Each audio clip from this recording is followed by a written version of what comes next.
So I have a couple of tools laid out here on the bench that you may need. Now in this case, the end of the key fob, this obviously inserts into the ignition, is completely severed off. Now if this is still attached to your key fob, as you can see, there's a Phillips size screw, and we need to remove that.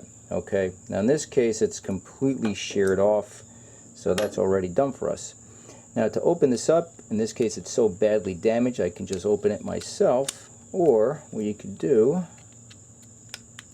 get a flathead screwdriver, insert it, twist it, turn it, and now I can't open it. There we go. Alright.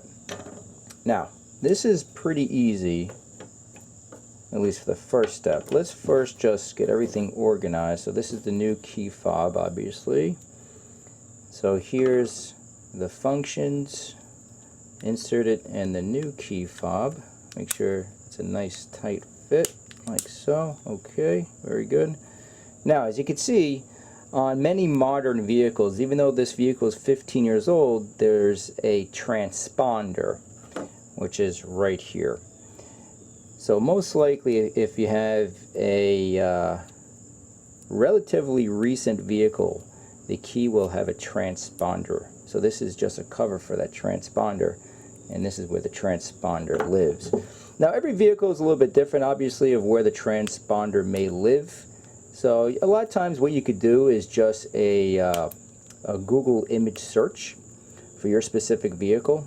And a lot of times you can quickly dig up an image just showing where the transponder lives. But what I want to do ultimately is remove this transponder and place it over here in this new key fob. So instead of boring you, what I'm going to do is just slowly eat away this plastic because it's glued into the key fob, and once I have clear access to it, I'll come right back. So after a minute or so, I've just clipped off the end of the key fob. There's your transponder, and just keep on getting access to it. As you can see, it's glued against a flathead here. There we go. And there you go. That's it. Now, what I'll do off camera is I will glue this down as well on the key fob, and the new key fob, but just showing you on how I do this, or how we will do this. Let me also remove the old.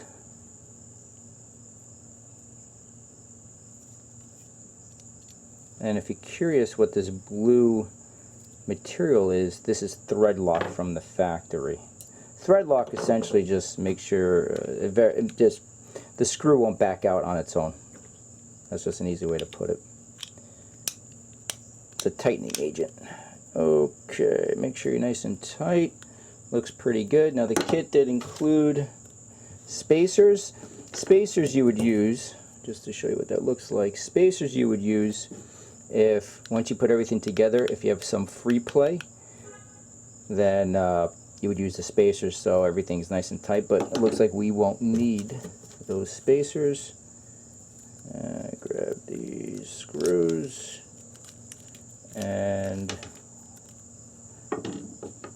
I'll go ahead and insert the screws. We'll do a quick test on the vehicle, and we'll wrap it up.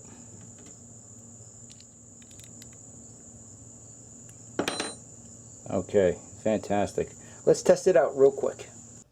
So now we're in the vehicle. Just to quickly test everything. Locks, unlocks the trunk. Okay, make sure it turns on.